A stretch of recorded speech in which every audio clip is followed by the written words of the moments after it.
The time limit for this position is 5 minutes, so the candidates will know the green light will come on at 3 minutes, the yellow at 4 minutes, and at 5 minutes the red light will come on.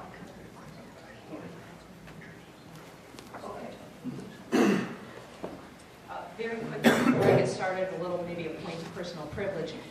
For those of us, or for those of you, excuse me, who were either at our breakout session earlier on building chapter relations, or in case you missed it, I did post a link to our presentation on our website. It's rlcmn.org.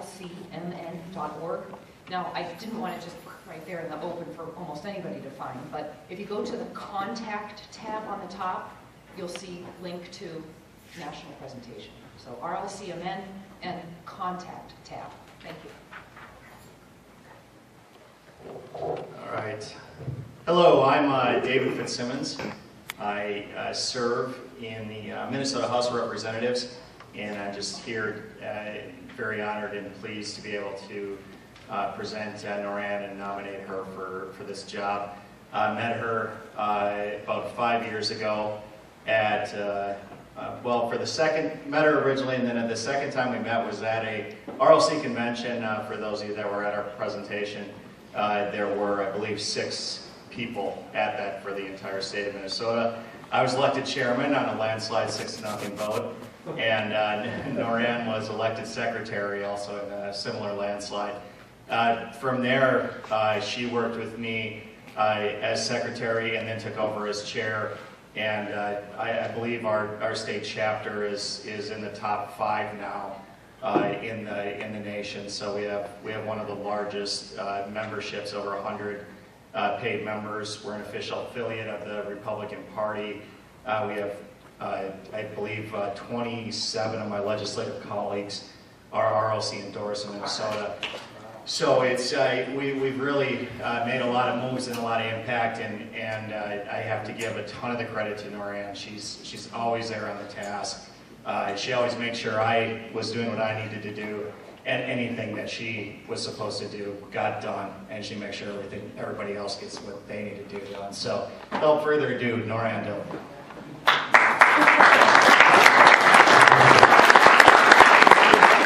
Hi, I am Noran Dillon, and I'm running because I want to make the world a better place. I'm going to achieve that by taking your money and telling you what to do. That's essentially what we have out there. That's why you are all here. That's why we do, and it's not just the Democrats who are much better at it, but there are plenty of people who do that in our own party, and that's why we're needed. Before I get started, I want to thank Chris for running. It's not that easy to get up in front of a room with complete strangers and ask them for something, but so thank you for running as well. I did put out a handout. There's a little bit of background information. You can see that I have a great deal of experience both within the Republican Liberty Caucus and the Minnesota Party. In 2010, I was a candidate for the Minnesota State Senate. I think if we would have had one more week and I could have talked to about 600 more people, I wouldn't be running right now because I'd be an incumbent. I came within 3.5 points, took a lot of that experience, and managed a House campaign last year. Professionally, with all due respect to with Will Rogers, I've never met a job without pay I didn't like. Probably for about 15, 16 years now, all of my experience has been as a volunteer. I'm very fortunate in that I have never needed to work. I've made the home my career. I have 4 children, and as a stay-at-home mom, I've been very involved in different activities. The one I want to highlight here, well, even with the last that I'm still involved with, my kids' PTO, I incorporated it as a corporation with the state of Minnesota. We then filed for our 501c3 tax status, and then I continued to keep up with the filings and the compliance that we had as that organization. When I worked for the Foster Care Coalition, not only as a grant writer, but I also managed a resale store, so I had people underneath me. And one very important lesson that I learned is there's a much different motivation when it comes to volunteers, because they don't have to be there.